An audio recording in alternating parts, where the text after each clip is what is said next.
Good morning students. Saraswati विद्यालय परिवार के ऑनलाइन प्लेटफॉर्म पे आपका हार्दिक स्वागत है। हम फिजिक्स का जो 5वां लेसन था अपना विद्युत धारा,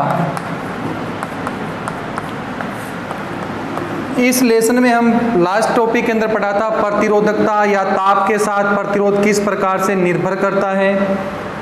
प्रतिरोधकता और प्रतिरोध ताप पर किस प्रकार से चालक पदार्थों के लिए, कुचालक पदार्थों के लिए और अर्धचालक पदार्थों के लिए अलग अलग पढ़ा था। अब अपने बात करते हैं, देखो सेल विद्युत वाहक बल, टर्मिनल वोल्टता व आंतरिक प्रतिरोध।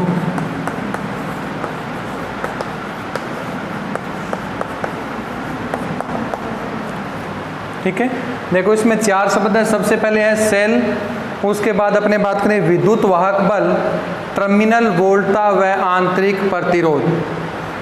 सेल हम सभी जानते हैं, सेल क्या होता है, एक ऐसी युक्ति है, एक ऐसा डिवाइस है जो हमें रासायनिक ऊर्जा से विद्युत ऊर्जा प्रदान करता है। जो रासायनिक ऊर्जा से विद्युत ऊर्जा प्रदान करने वाली युक्ति होती है उसका नाम क्या होता है, सेल। यानी कि ये एक प्रकार से ऊर्जा संचय यूनिट है जो विद्युत ऊर्जा को या अपने यूं कहें रासायनिक ऊर्जा को संचय करके रखता है। आवश्यकता पड़ने पर हम इस सेल का उपयोग किसी भी विद्युत परिपथ में करके वहाँ उस परिपथ को संचालित किया जा सकता है या किसी भी इलेक्ट्रॉनिक यूनिट को चलाया जा सकता है, तो उसका नाम होता है सेल। सेल 2 प्रकार के होते हैं, आपने पढ़ा, एक होता है प्राथमिक सेल और द्वितीयक सेल। केमिस्ट्री में पढ़े थे प्राथमिक सेल और द्वितीयक सेल। यानी कि कुछ सेल ऐसे होते हैं जिन्हें एक बार अपने काम में ले लें उसके बाद दोबारा उनको उपयोग में नहीं लाया जा सकता हो, वो सेल क्या कहलाते हैं। जैसे सूखा सेल है या सीसा संचायक सेल, अपने बात करें रेडियो का सेल होता है ना, वो नॉन चार्जेबल होता है। उसको एक बार अगर आपने काम में ले लिया तो उसके बाद अगर वो डिस्चार्ज हो जाए तो उसका वेस्टेज अपने डाल देते हैं। कुछ सेल ऐसे होते हैं जिन्हें हम आवश्यकता पड़ने पर दोबारा चार्ज कर सकते हैं, काम में ले सकते हैं।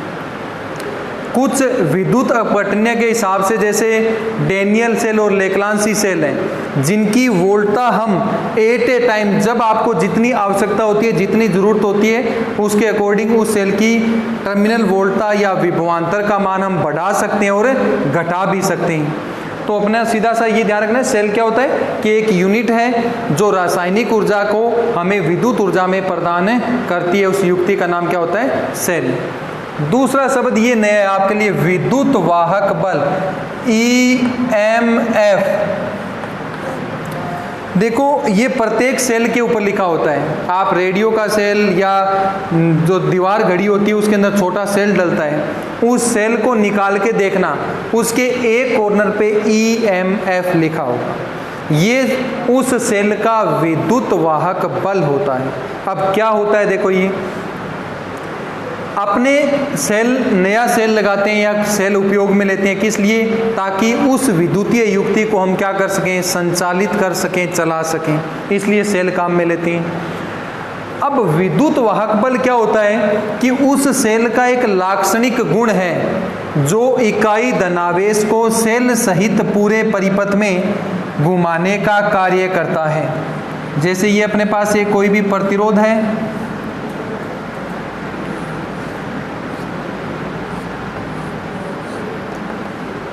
ये अपने पास एक सेल है, ठीक है, ये इसका पॉजिटिव है और ये इसका नेगेटिव है, क्योंकि एक पर जब विलयन के अंदर जिंक की छड़ अपने डुबोते हैं तो एक इस विलयन के अंदर रासायनिक अभिक्रिया होती है और उस अभिक्रिया के फलस्वरूप इस विलयन में धनायन और ऋणायन बनते हैं। एक छड़ के ऊपर धनायन इकट्ठे हो जाते हैं, दूसरी छड़ पर क्या हो जाते हैं, ऋणायन हो जाते हैं, 2 इलेक्ट्रोड बन जाते हैं। इसको अपने बाह्य परिपथ में जोड़कर इस परिपथ को अपने काम में ले सकते हैं। तो अब क्या होगा, जैसे ही इस प्रतिरोध को अपने प्लस इलेक्ट्रोड से जोड़ेंगे और इसका दूसरा सिरा है जो नेगेटिव से जोड़ेंगे, तो इसमें से क्या बहने लग जाएगी, धारा बहने लग जाएगी, प्लस से माइनस की ओर। इस प्रतिरोध में से आई धारा बहेगी। फिर यहाँ आएगा। अब सेल के अंदर भी तो चक्कर पूरा होना चाहिए, एक चक्कर कंप्लीट, कि जैसे यहाँ से प्लस से धारा इधर गई और माइनस में आई। सेल के बाहर सदैव विद्युत धारा धनात्मक सिरे से किसकी ओर बहती है, ऋणात्मक सिरे की ओर, जबकि सेल के अंदर धारा का प्रवाह हमेशा किस तरफ होता है, माइनस से प्लस की ओर।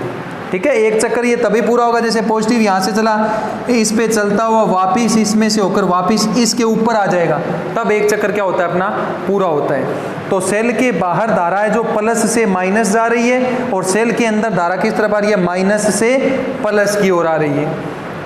अब ये एक चक्कर पूरा होगा, तो यहाँ इसकी परिभाषा दी गई कि एक जो पॉजिटिव है विद्युत वाहक बल किसी भी सेल का एक लाक्षणिक गुण है जो इकाई धनावेश को सेल सहित पूरे परिपथ में घुमाने का क्या करता है, कार्य करता है। उस कार्य का नाम ही क्या होता है, विद्युत वाहक बल होता है।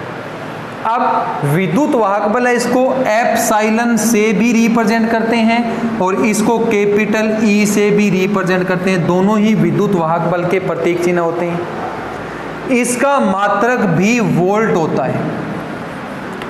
विद्युत वाहक बल का मात्रक क्या होता है, वोल्ट। जैसे अपने कहते हैं ना 5 वोल्ट का सेल है, 1 वोल्ट का सेल है, 2 वोल्ट, वो जो उसकी वोल्टेज होती है वो उसका क्या होता है, विद्युत वाहक बल होता है।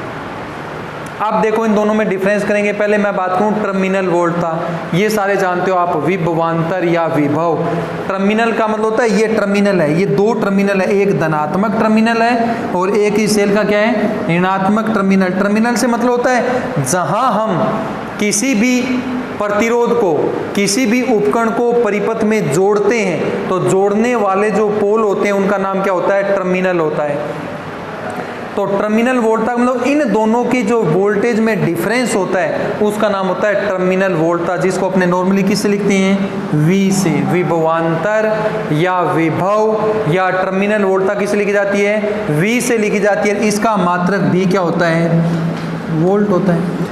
अब इस सेल का विद्युत वाहक बल एप्सिलॉन है और इसी सेल की टर्मिनल वोल्टता V है, तो दोनों में डिफरेंस क्या है, फिर इनमें दोनों में डिफरेंस ये है, देखो टर्मिनल वोल्टता भी विद्युत वाहक बल हो सकता है।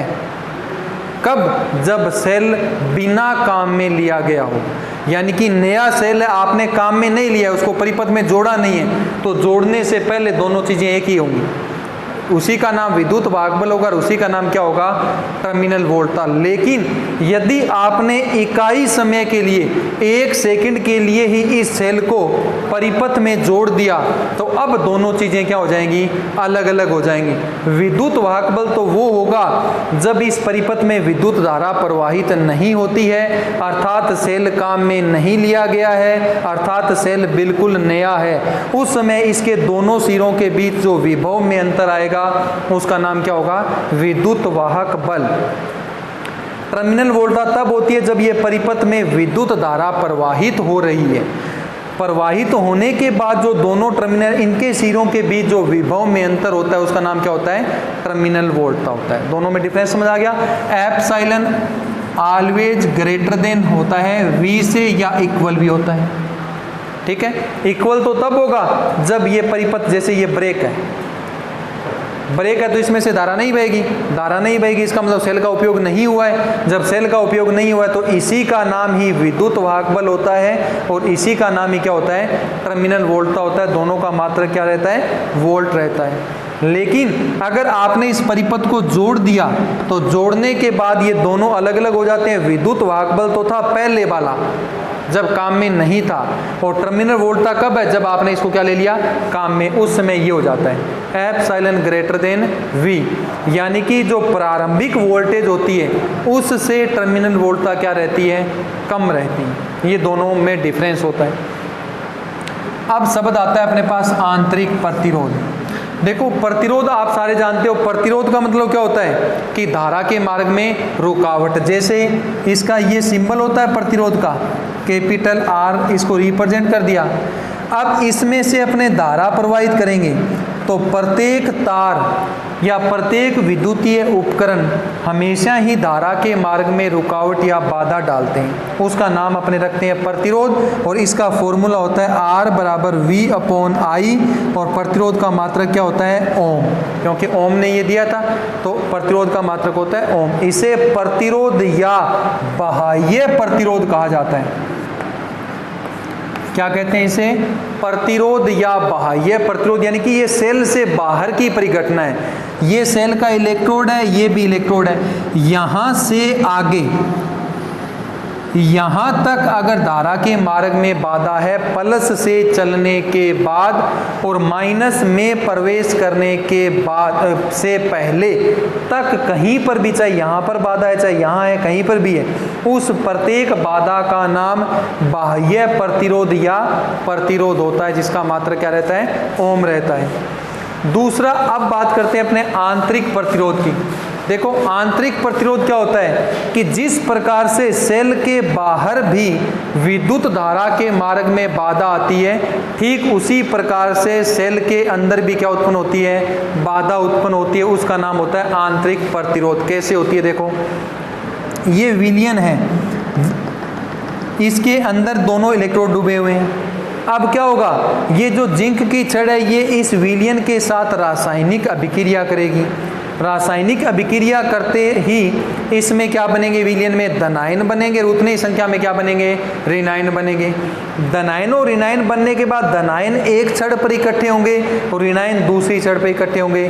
तो ये धनायन और ऋणायन जो है ये विलयन में गति करेंगे, पॉजिटिव की तरफ ये प्लस की ओर ये धनायन आएगा, इधर ऋणायन आएगा।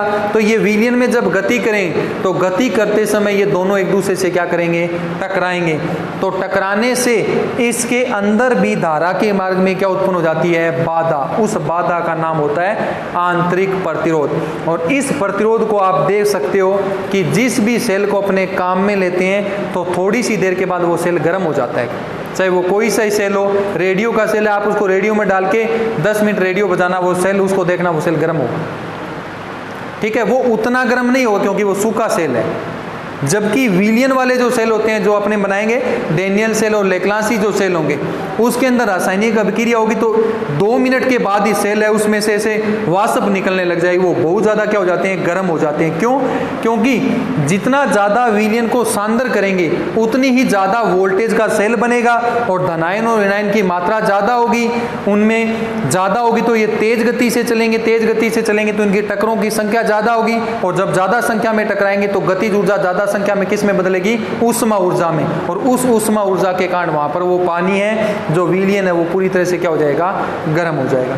तो यानी कि कुल मिला के बात ये आती है कि सेल के अंदर जो धनायनों और ऋणायनों की आपस में टक्कर के कारण, आपस में अवरोध के कारण उस सेल के अंदर जो बाधा आ जाती है, उस बाधा का नाम क्या होता है? आंतरिक प्रतिरोध। इसको स्मॉल r से लिखा जाता है, छोटा r आएगा। प्रतीक चिन्ह इसका भी सेम ही होता है, स्मॉल r से लिखेंगे। मात्रक इसका भी ओम ही होता है, इसका सूत्र R बराबर V/I होता है। सब राशियां सेम होती है, बस इसको कैपिटल R से या बाह्य प्रतिरोध या प्रतिरोध बोला जाता है और इसे स्मॉल r से लिखा जाता है, ये आंतरिक प्रतिरोध होता है। तो ये चारों शब्द समझ आ गए? सेल, विद्युत वाहक बल, टर्मिनल वोल्टता व आंतरिक प्रतिरोध। अब देखो, अपने बात करेंगे कि सेल है उनका संयोजन या टर्मिनल वोल्टता या आंतरिक प्रतिरोध का मान हमें ज्ञात करना है। सेल का आंतरिक प्रतिरोध, देखो अपने बात करते हैं कि आंतरिक प्रतिरोध का मान कितना होता है। स्मॉल r की वैल्यू हमें फाइंड आउट करनी है कि आंतरिक प्रतिरोध क्या है। ये बात कर ली अपने सेल के अंदर जो रासायनिक अभिक्रिया के फलस्वरूप धारा के मार्ग में जो रुकावट या बाधा थी वो आंतरिक प्रतिरोध था। अब इसका मान कितना है?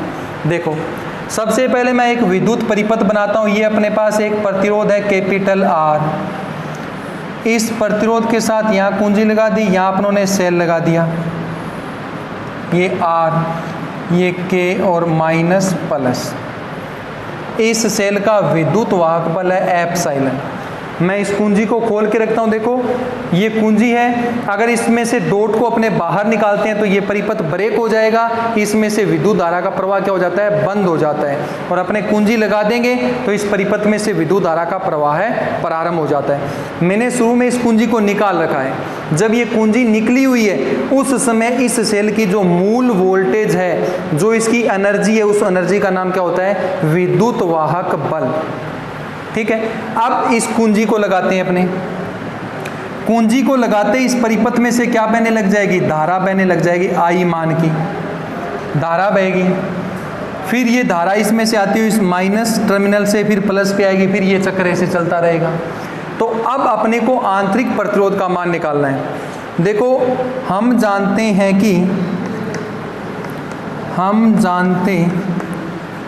कि ओम नियम से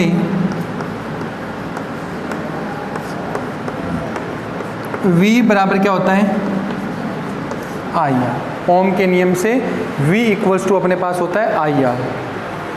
V होता है विभवांतर, I होता है परिपथ में प्रवाहित धारा, और R होता है इसका प्रतिरोध। तो यहाँ ये नियम लगा दें तो क्या आएगा, V equals to I R. R की जगह तो आएगा R तुल्य।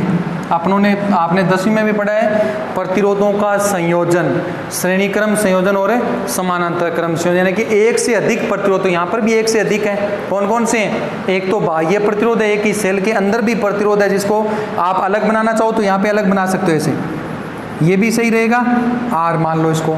अदरवाइज नहीं बनाते हैं तो ये सेल के अंदर की परिघटना है, तो कितने प्रतिरोध हो गए परिपथ में, 2, एक कैपिटल R और एक स्मॉल r। दोनों कौन से क्रम में है, श्रेणी क्रम में। एक ऐसा संयोजन जिसमें प्रत्येक में धारा का मान तो समान रहता है लेकिन विभवांतर का मान अलग अलग होता है, उस संयोजन का नाम क्या होता है, श्रेणी क्रम संयोजन। तो ये श्रेणी क्रम संयोजन है, इसलिए मैंने R की जगह क्या लिखा है, R तुल्य। 2 प्रतिरोध है, I की जगह I रहेगा, श्रेणी क्रम संयोजन। इसकी जगह यहाँ पर क्या आएगा, एप्सिलॉन। क्यों आएगा एप्सिलॉन, क्योंकि जब इस सेल को अपने काम में नहीं लेते हैं, अर्थात ये परिपथ जब खुला होता है तो उस समय इसका जो टर्मिनल वोल्ट है वही इसका क्या कहलाती है, विद्युत वाहक बल कहलाती है। इसलिए समीकरण बनेगी ओम के नियम से epsilon equals to I R तुल्य। समझाई। अब नेक्स्ट टर्म में एप्सिलॉन बराबर आई आर तुल्य, दोनों प्रतिरोध कौन से क्रम में है, श्रेणी क्रम में। और श्रेणी क्रम की शर्त क्या होती है, R बराबर R1 plus R2 plus R3। तो R1 का मान कितना है, कैपिटल R, और R2 का मान कितना है, स्मॉल r। तो यहाँ पर क्या आ जाएगा, कैपिटल R प्लस स्मॉल, दोनों का मान रख दिया। अब इसको मल्टीप्लाई कर देते हैं, एप्सिलॉन बराबर IR प्लस IR, एप्सिलॉन बराबर V प्लस IR। ओम के नियम से V बराबर क्या होता है, IR होता है। तो जो बाह्य प्रतिरोध है उसके सिरों पर विभवांतर का मान आ जाएगा I इंटू कैपिटल R। ये आ गया भी, इसको इधर ले आता हूँ, epsilon minus V equals to IR, तो small r equals to epsilon minus V upon I ohm. ये आंसर आ जाएगा। आंतरिक प्रतिरोध का जो फॉर्मूला है वो आएगा अपने पास, small r equals to epsilon minus V upon I, और मात्र क्या रहेगा प्रतिरोध का, ओम। एप्सिलॉन क्या है, विद्युत वाहक बल, ये बताया, इस पे न्यूमेरिकल आता है, बहुत बार न्यूमेरिकल पूछा गया है। विद्युत वाहक बल का मान दिया जाएगा, आपको कहा जाएगा कि एक सेल है जिसके विद्युत वाहक बल का मान 5 वोल्ट है। फिर सेल को काम में लेते हैं अपने, यानी कि 2 एम्पियर धारा प्रवाहित करने के पश्चात सेल की टर्मिनल वोल्टता 3 वोल्ट रह जाती है। तो बताइए सेल का आंतरिक प्रतिरोध कितना होगा। तो आपको टर्मिनल वोल्टता का मान भी बता दिया जाएगा 3, विद्युत वाहक बल 5 है, धारा का मान 2 एम्पियर है, तो अपने पास किसका मान आ जाएगा, R का। तो ये आंतरिक प्रतिरोध का फॉर्मूला होता है R equals to epsilon minus V upon I into मात्रा किसका, ओम। या इसको एक स्टेप चेंज कर सकते हो आप, या क्या लिख सकते हैं, R बराबर एप्सिलॉन माइनस V बटे V इंटू R ओम। ये भी सही रहेगा। कैसे है, क्योंकि अपनों ने यहाँ पर I का मान रख दिया, I बराबर क्या होता है, V बटे R। तो V रख दिया, तो V अपॉन में आ जाएगा R। यहाँ अगर धारा नहीं दे रखी है, धारा की जगह हमें क्या दे रखा है, प्रतिरोध, तो ये वाला फॉर्मूला लगेगा। अगर धारा दे रखी है तो अपने पास आंतरिक प्रतिरोध का ये फॉर्मूला लगेगा। तो small r equals to epsilon minus V upon V into R हो। ये अपने पास किसी भी सेल का आंतरिक प्रतिरोध का फॉर्मूला होता है। आप देखो अपने बात करते हैं, सेल के जिस प्रकार से एक से अधिक प्रतिरोधों को आपस में जोड़ा जा सकता है, उसी प्रकार से एक से अधिक सेलों को भी आपस में जोड़ा जा सकता है।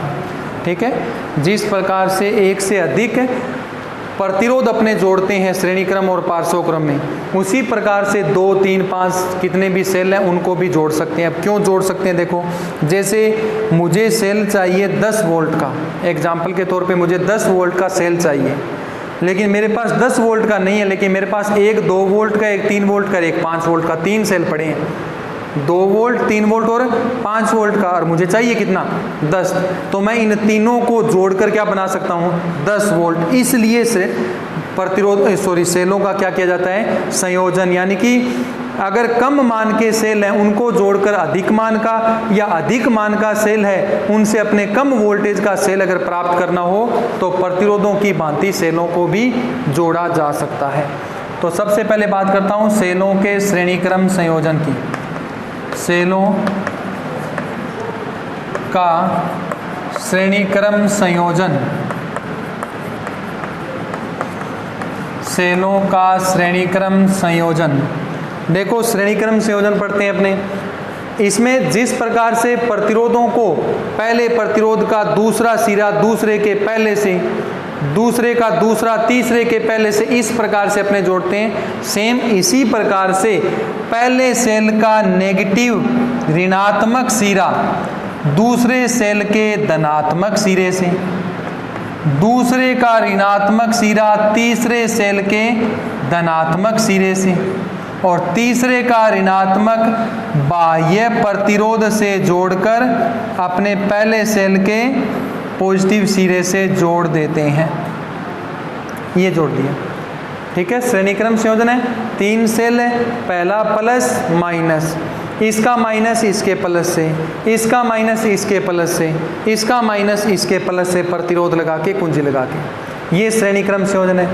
मैं मान लेता हूँ इस सेल का विद्युत वाहक बल है एप्सिलॉन 1, इसका विद्युत वाहक बल है एप्सिलॉन 2 और इसका विद्युत वाहक बल है एप्सिलॉन 3। तीनों सेल हैं, तीनों के विद्युत वाहक बल एप्सिलॉन 1, एप्सिलॉन 2, एप्सिलॉन 3।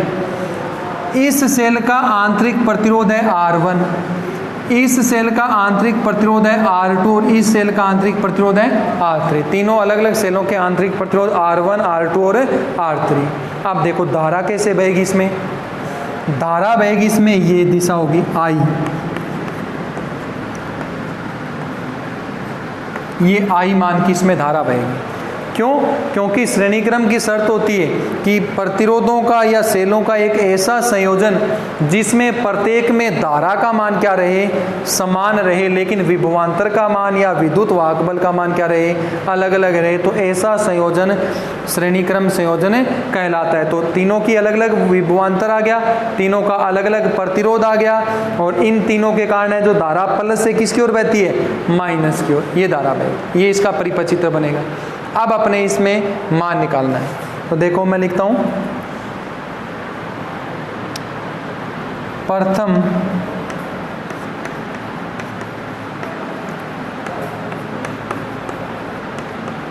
प्रथम सेल के लिए अभी अपनों ने एक सूत्र लिखा था एप्सिलॉन माइनस वी बराबर आई आर आया था ना, फिर R का मान लिखा था एप्सिलॉन माइनस वी बटे आई। ये वाला सूत्र लगाऊंगा मैं पहले सेल के लिए। पहला सेल है तो यहाँ पर क्या आएगा, एप्सिलॉन 1 माइनस V1, क्योंकि इनका विद्युत जो वोल्टेज है, विभवांतर है, वो भी क्या रहेगा, अलग अलग रहेगा। कुल विभवांतर है जो इन सब के योग के क्या आएगा, बराबर आएगा। बराबर I की जगह क्या आएगा इसमें, I, R की जगह क्या जाएगा, पहले सेल के लिए आ गया एप्सिलॉन 1 माइनस V1 बराबर IR1। यहाँ से V1 का मान कितना आ जाएगा, एप्सिलॉन 1 माइनस IR1। इसको इधर ले आया, इसको इधर ले गया, ये प्लस का हो गया V1 और ये इधर आकर माइनस का, तो V1 equals to epsilon 1 minus IR1। समझ आ गई बात। ये अपने पास पहले सेल के लिए किसका मान है, टर्मिनल वोल्टता का, V1 टर्मिनल वोल्टता है। दूसरे सेल की टर्मिनल वोल्टता है V2। इसी तरह दूसरे के लिए आ जाएगा V2 बराबर क्या आएगा, epsilon 2 minus IR2, epsilon 2 minus IR2। तथा तीसरे के लिए आ जाएगा V3 बराबर एप्सिलॉन 3 माइनस IR2। ठीक है, तीनों सेलों के लिए अपनों ने अलग अलग मान निकाल लिया। V1 का मान पहले सेल का आ गया, V2 का मान दूसरे सेल के लिए आ गया और V3 किसके लिए आ गया, तीनों सेलों के लिए। अब श्रेणी क्रम की शर्त क्या होती है कि जो कुल विभवांतर होता है वो श्रेणी क्रम में लगे हुए अलग अलग सभी सेलों के विभवांतरों के बीजगणितीय योग के बराबर आता है।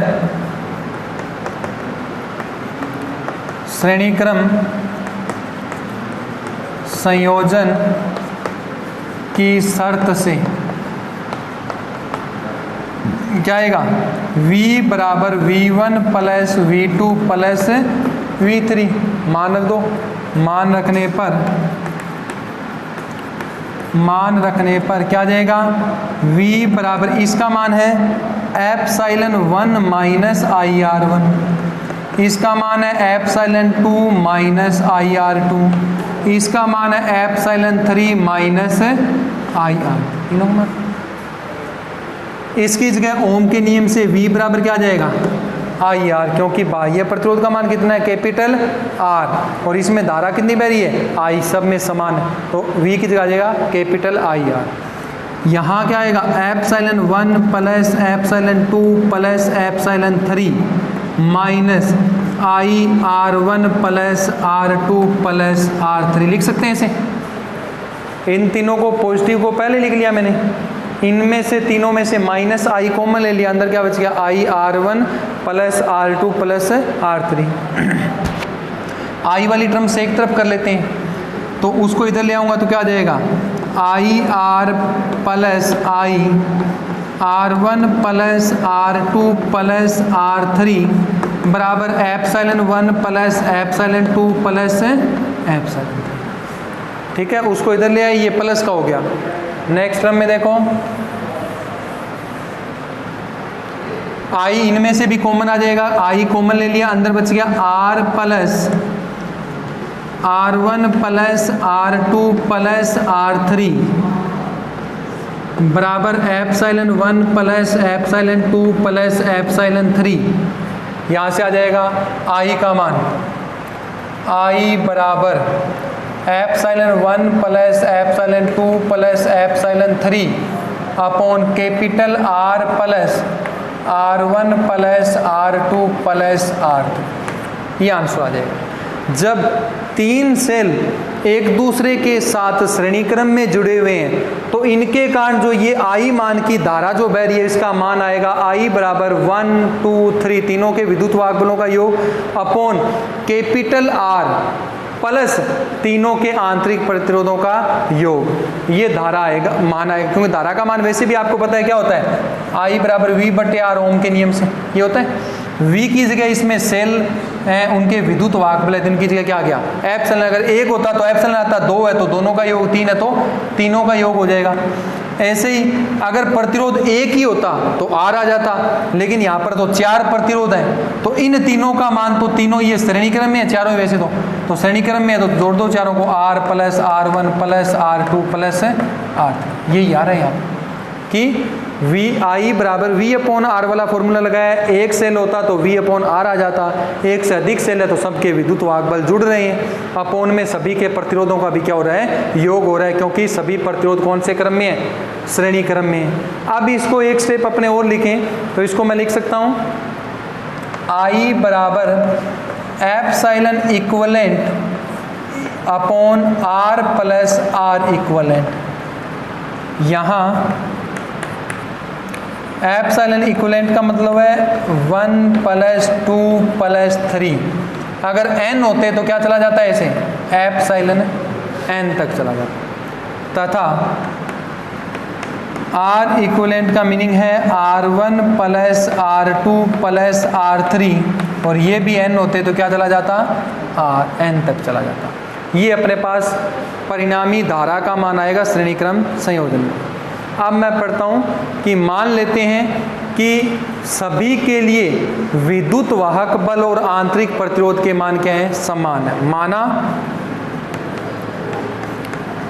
परिपथ में प्रयुक्त सभी सेलों के विद्युत वाहक बल व आंतरिक प्रतिरोध समान है।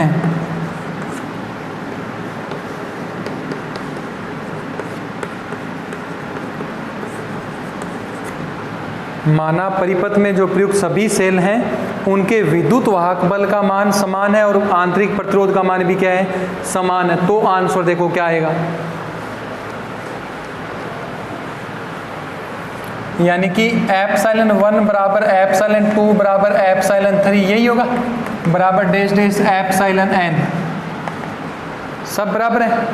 तथा R1 बराबर R2 बराबर R3 बराबर डैश डैश है R, ये भी सबका बराबर है।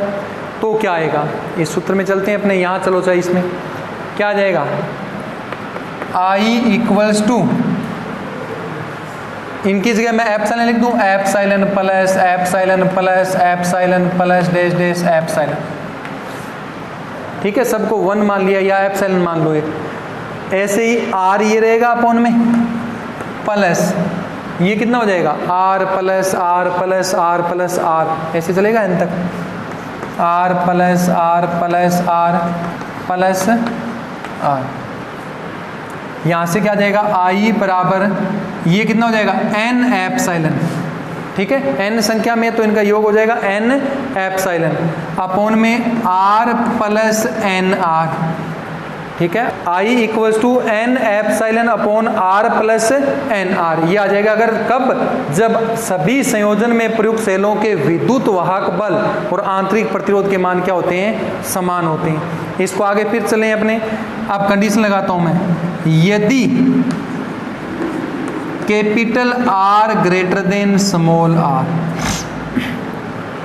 मैं ये मानता हूं कि जो संयोजन किया था उसमें जो बाह्य प्रतिरोध था उसका मान सेल के अंदर जो बाधा थी उसकी तुलना में बहुत ही क्या है, ज़्यादा। तो क्या होगा, तो इसमें रखें मान, तो आएगा I = n एप्सिलॉन बटे R, ये 0 हो जाएगा क्योंकि इसको नगण्य मान के क्या कर देंगे, छोड़ देंगे। पीछे भी पढ़ा है अपने कि जैसे इसका मान है 5 ओम और इसका मान है 0.2 ओम, तो 0.2 5 ओम के आगे कोई वैल्यू रखता है, नहीं रखता है। तो इसको अत्यल्प मानकर छोड़ने पर, यानी कि इसको शून्य कर देंगे, इसको शून्य कर दिया तो n एप्सिलॉन बटे क्या रह जाएगा, R। संयोजन सार्थक है, अगर ऐसा है तो ही सेलों का श्रेणीक्रम करने का फायदा है, अदरवाइज कोई फायदा नहीं होगा। नेक्स्ट कंडीशन लगाऊंगा, यानी कि यदि बाह्य प्रतिरोध का मान सेलों के आंतरिक प्रतिरोध से ज्यादा है तो उत्तर कितना आ रहा है अपने पास, I बराबर n × एप्सिलॉन बटे R, यानी कि एक सेल है उसके विद्युत वाहक बल में बाह्य प्रतिरोध का भाग दे देंगे। अगर 10 सेल है तो कितने से गुणा होगा, 10 से, 50 है तो कितने से गुणा होगा, 50, यानी कि धारा का मान उतने गुणा क्या होता चला जाएगा, बढ़ता चला जाएगा। तो ऐसा करना सेलों के लिए सही है। श्रेणीक्रम अगर सेल लगा रहे हो तो ये जरूर ध्यान रखना उसमें कि कैपिटल R का मान है वो स्मॉल r से बहुत ही क्या होना चाहिए, ज्यादा होना चाहिए, तो ये संयोजन सार्थक होगा। कंडीशन नंबर 2 लगाता हूं मैं, सेकंड अपने पास कंडीशन है, यदि small capital R less than small r, यानी कि आंतरिक प्रतिरोध का मान जो सेल लिए गए उनके आंतरिक प्रतिरोध का मान बाह्य प्रतिरोध से बहुत क्या है, ज़्यादा है। तो क्या आएगा, इसी सूत्र में I बराबर एन एप्सिलॉन बटे ये 0 प्लस क्या हो जाएगा, NR हो जाएगा। यानी कि इसको नगण्य मान लेंगे, ये बहुत ही कम है और ये बहुत ही क्या है, ज़्यादा, तो इसको नगण्य मान के छोड़ देंगे, ये हो जाएगा।